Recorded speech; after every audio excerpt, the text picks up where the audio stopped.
It's July 2nd, 1901, and another remarkable event is about to be uncovered by Arion, Rebecca, and Olly, the Retrospectors. So this was the day that the very first Zeppelin airship made its maiden flight. And this was the passion project of Count Ferdinand von Zeppelin, who was a German army officer who became really interested in the possibility of airship travel. He had constructed this airship, and the first flight had to be aborted due to an engine failure and some other issues. And although he made a couple of other successful flights, investors were a bit wary and he was forced to liquidate his company. But he only went dormant for a few years before he was back and stronger than ever.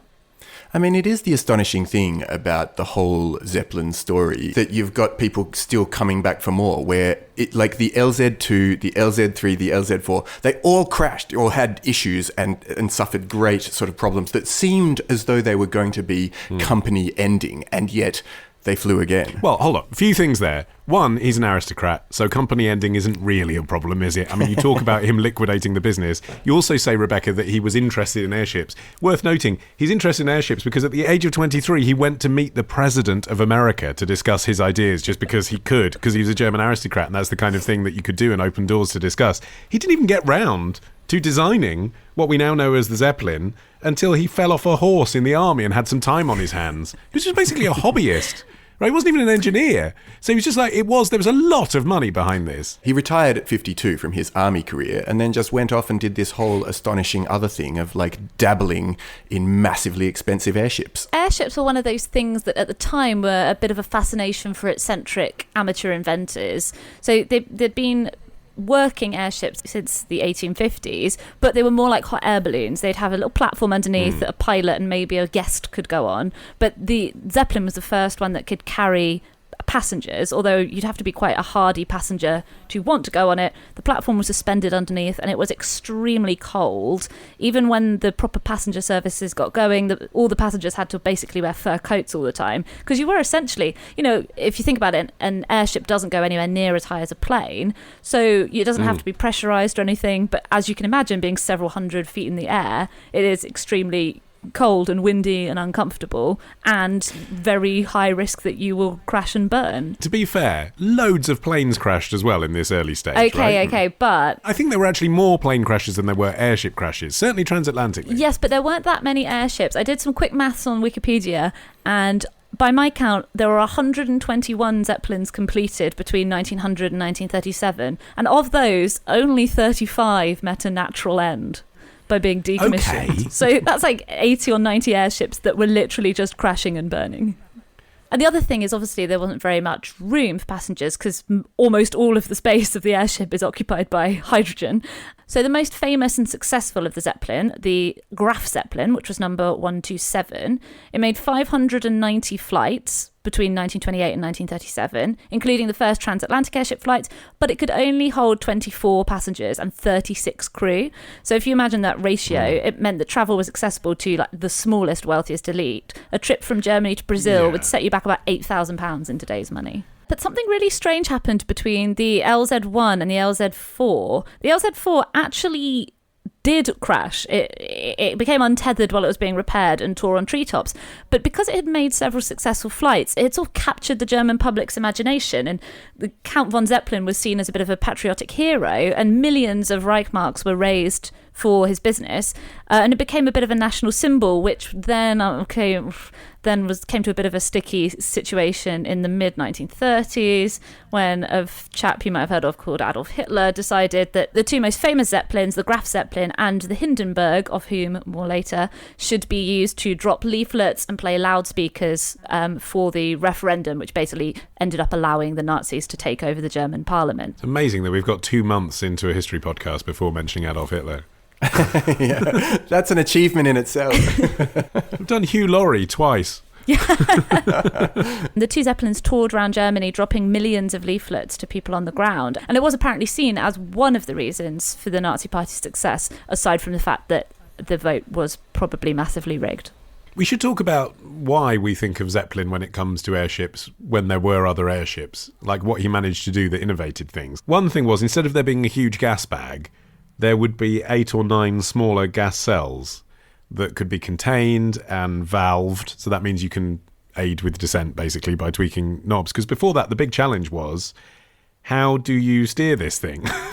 Like, you compared it to hot air balloons earlier. Like, you couldn't put a steam engine on a hot air balloon because it was too heavy. So no one quite knew. Like, they'd had this technology for 100 years, but no one could work out how to steer it.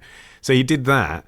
And the other thing was, he put an internal combustion engine inside that was made by Daimler, the German engine manufacturer Daimler, who happened to live nearby him. This is, again, just one of these kind of mates rates things about his story. He came from incredible wealth, and he had mates who just happened to create an engine that perfectly works in an airship. So, I mean, that was the other thing, is that by using the Daimler engine, they were able to steer and control it.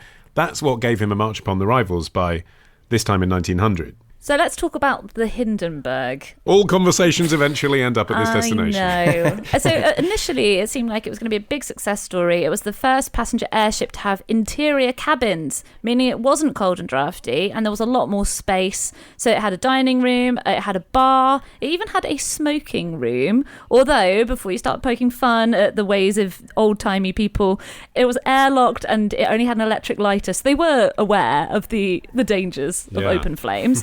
Not worth the risk, I'd say, though, still. No. Well, the weird thing is that they were obviously mindful of the many fires and crashes of previous airships. So the Hindenburg was designed to use helium, which is much safer and less flammable than hydrogen. But the US was basically the only place extracting massive amounts of helium, and they had banned exports. So they had to go with hydrogen instead.